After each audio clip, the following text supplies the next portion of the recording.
저녁은 2년 전에 뒤늦게 발견이 된 탓에 반년의 암 투병 끝에 죽은 아내의 기일이었다.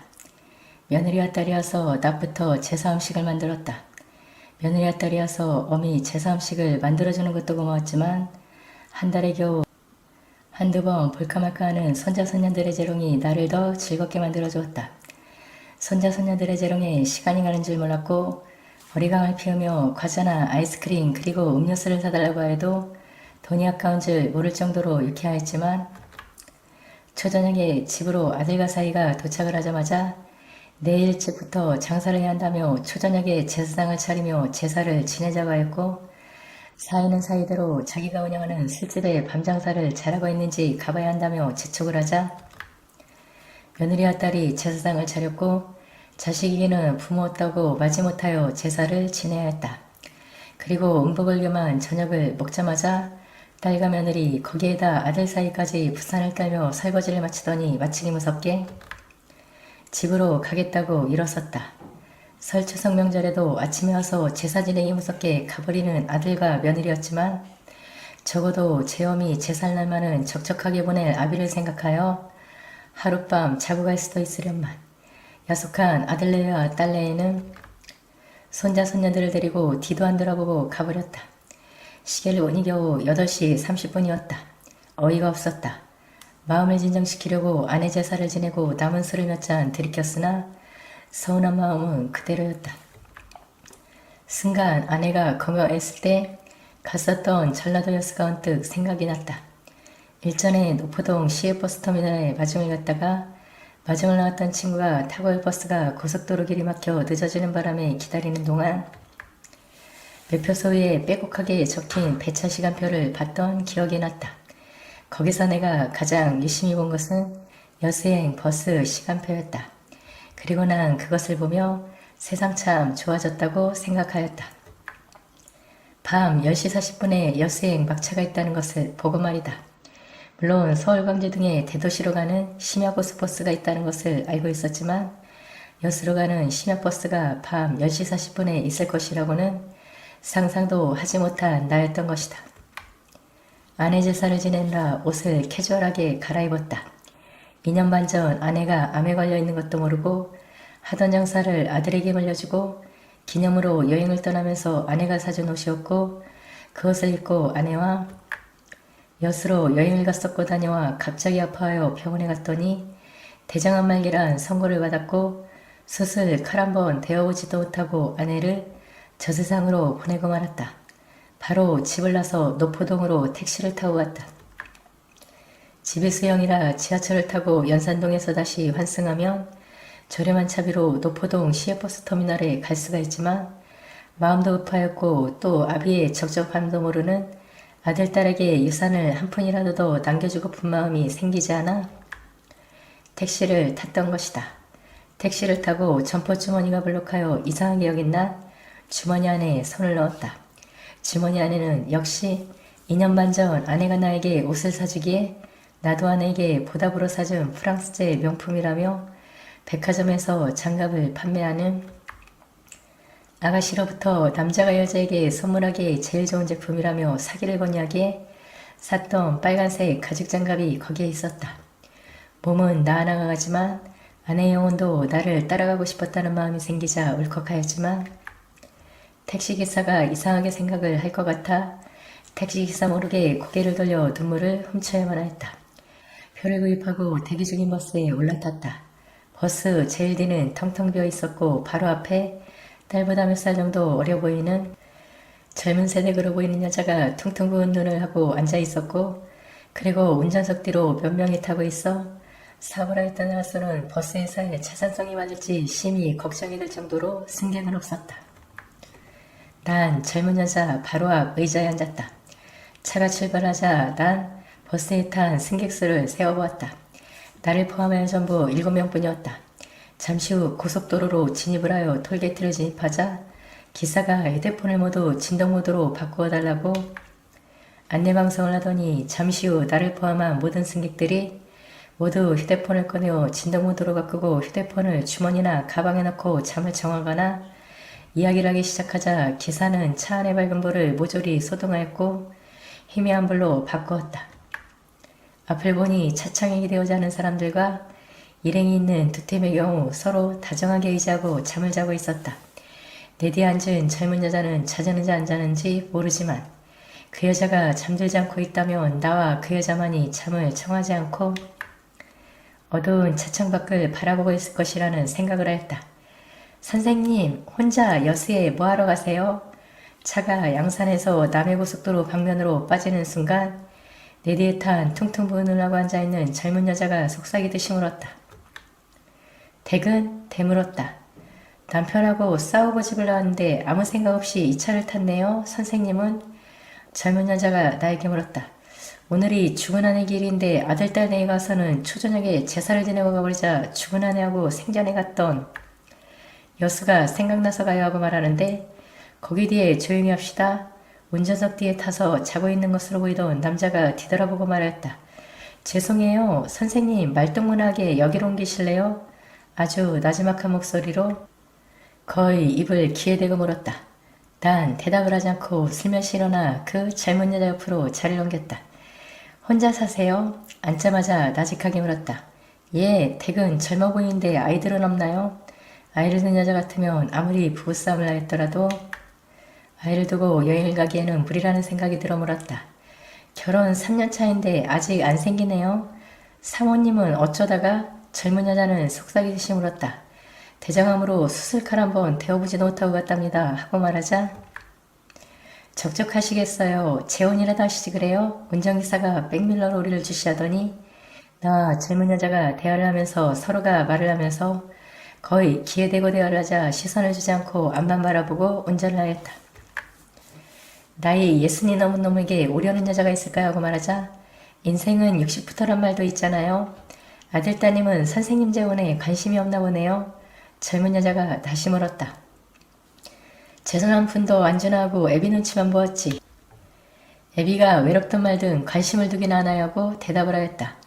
사실 난 수영과 해운대에 각각 한 개씩 노른자 위에 7층짜리 빌딩과 4층짜리 빌딩을 가지고 있고 수영에 취한 빌딩 1층에는 아들 녀석이 가게를 운영하고 해운대에 있는 빌딩의 지하층에는 사위가 술집을 운영하고 있었다. 나는 그 빌딩들의 새들어 장사 내지는 가게를 하는 사람들부터 세를 받아 살지만 아들과 사위는 아내가 죽기 전부터 세 한 번 주지 않고 뻔뻔스럽게 장사를 하지만 애비가 혼자서 외롭게 살려마든 전혀 관심을 가지지 않고 고작 한다는 것이 월요일에 며느리가 밑반찬 몇 가지를 가지고 와서 나을 먹을 밥을 전기밥솥에 밥을 안 쳐주고 가면 그만이고 금요일에 딸이 역시 밑반찬 몇 가지를 가지고 와서 사흘 먹을 밥을 전기밥솥에 밥을 안 쳐주고 가면 그만이었다. 아무리 부부싸움을 일으키려서니 친정으로 이렇게 가버리면 어떻게 하나요? 이번엔 내가 물었다. 친정이요? 여수가 친정이 아니에요. 아까 말씀드렸잖아요. 아무 생각 없이 이 차를 탔다고 젊은 여자가 말을 흐렸다. 참 그랬지? 영무도 없는 곳은 혼자 가면 무섭지 않나요? 다시 물었다. 그래서 선생님에게 말을 걸었어요. 무례였다면 용서를 빌게요 하고 말하였다. 용서라니 나도 마침 적적하던 참인데 댁이 말을 붙여서 고맙다고 생각했었답니다. 하고 말하자 선생님 편하게 말씀 놓으세요 하고 말하더니 손을 얹었다.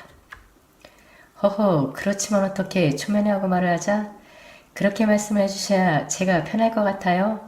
젊은 여자는 말을 하면서 허허 그렇다면 그러지 하고 난 젊은 여자에게 반말을 했다. 선생님 덥지 않으세요? 그 점퍼를 제가 조금 젊은 여자가 말을 흐리며 자신의 밑을 내려다보았다. 아차 싶었다. 따뜻한 공기는 위에서 품고 있었지만 차가 출발한 지 얼마가 되지 않아 아직 다리는 나도 차갑게 느껴졌는데 부부싸움 끝에 급하게 나왔던지 젊은 여자는 무릎 위까지 내려오는 짧은 치마를 입고 있었고 스타킹도 신지 않고 있었다. 이걸로 덥지?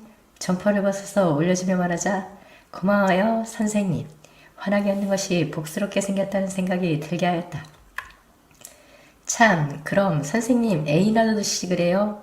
잠시 후 정막을 깨고 젊은 여자가 다시 말문을 열었다.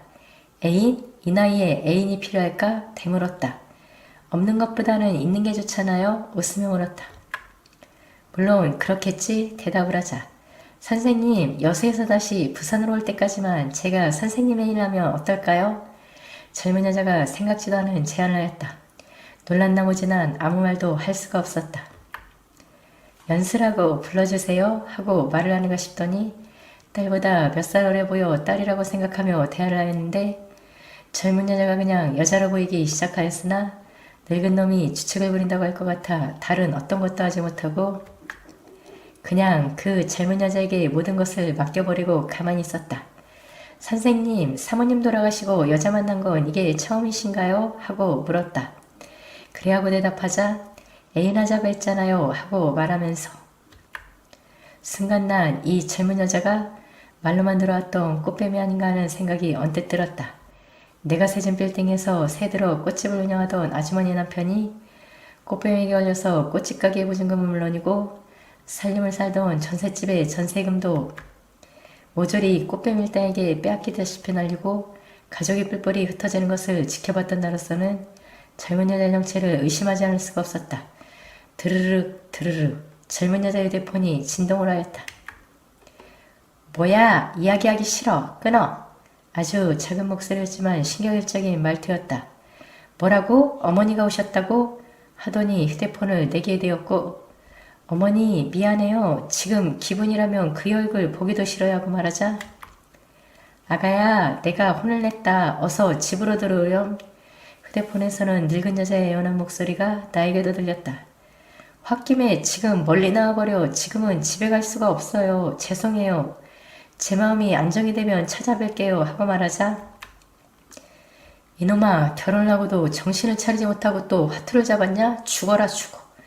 휴대폰에서는 늙은 여인이 젊은 여자의 남편으로 생각되는 사람의 등을 치는 소리가 똑똑하게 들렸다. 끊어요 어머니하고 젊은 여자가 말하자 그래 마음 추스려서 빨리 오려무나 하는 말과 함께 전화가 끊겼다. 죄송해요 선생님 하고 말하며 휴대폰을 가방에 넣었다.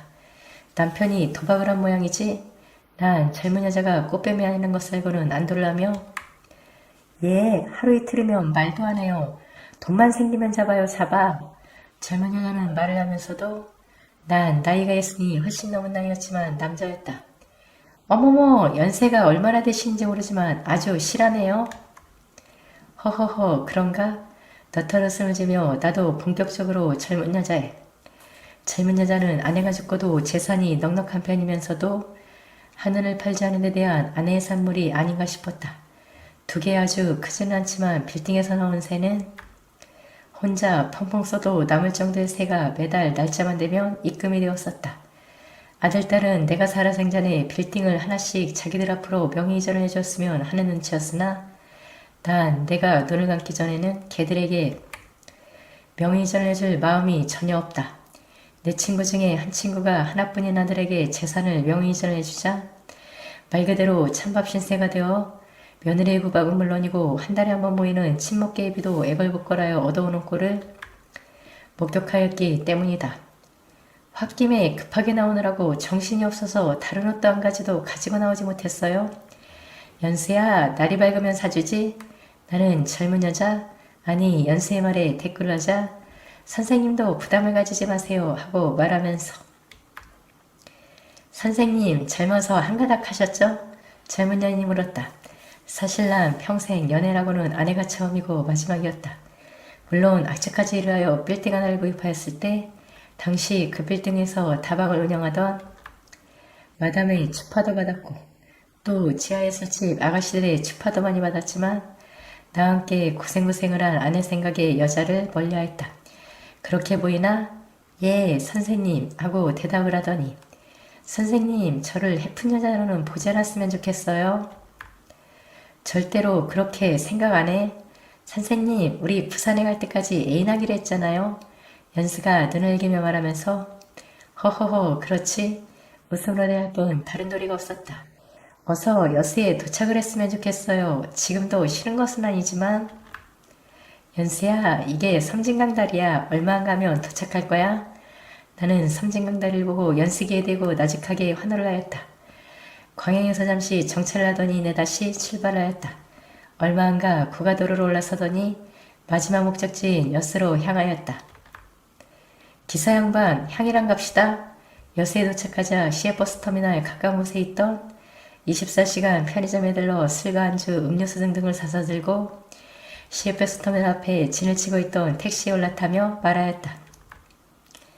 선생님, 여기서 자고 내일 아침에 가도 되잖아요? 연수가 뾰루퉁한 표정을 지으며 물었다. 물론이지. 하지만 내일 해맞이를 못 보자라고 말하자 아, 그러네요.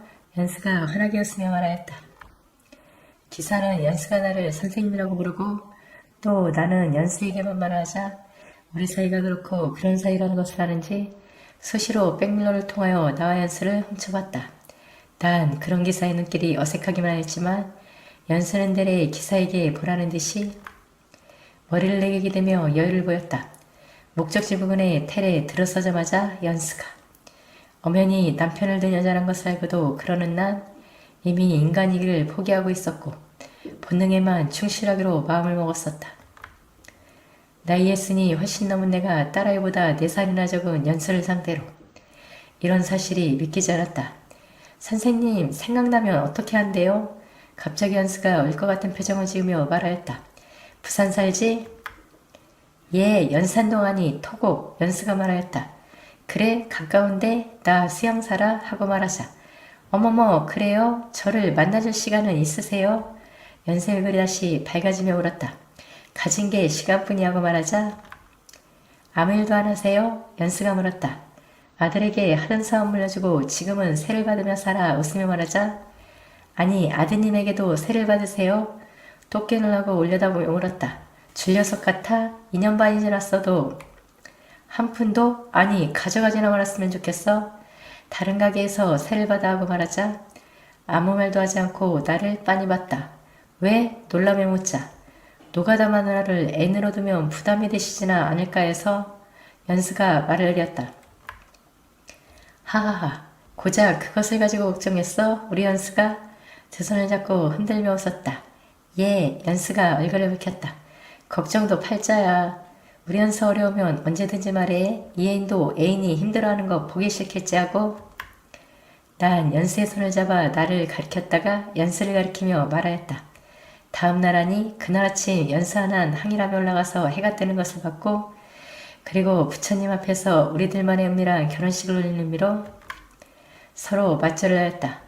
매운탕을 넣고 밥을 먹은 우리는 다시 택시를 타고 오동도로 넘어갔고 오동도 구경을 마치고서는 회와 술을 마셨고 근처 백화점에 들러 화장품을 사서 선물하고 그리고 버스터미널 근처에 와서 연수는 도저히 그냥 갈 수 없다면서 다시 텔에 가져가요. 또 시간을 보내고 부산으로 가는 고속버스를 타서 나란히 앉아오다가 터미널에 들어서자 마치 처음 보는 사람처럼 서로 모른 척하였고 버스터미널에는 연수의 시어머니가 연수를 맞으러 나와 있었고 연수는 자기 시어머니하고 내 앞에 서서가며 손을 뒤로하여 흔들어 주었다. 그게 바로 어제의 일이었다. 그런데 방금 연수에게서 전화가 왔다. 보고 싶어서 못 살겠으니 당장 만나자고. 집에서 두 정류장 떨어진 곳에서 기다리라고 했다. 나도 연수가 보고 싶어서 못 살겠으니 말이다. 차를 몰고 갈 것이다. 그리고 오늘은 철마에 데리고 와서 한우 불고기를 먹이고 힘을 빼야겠다. 힘을 빼야겠다. 힘을 빼야겠다.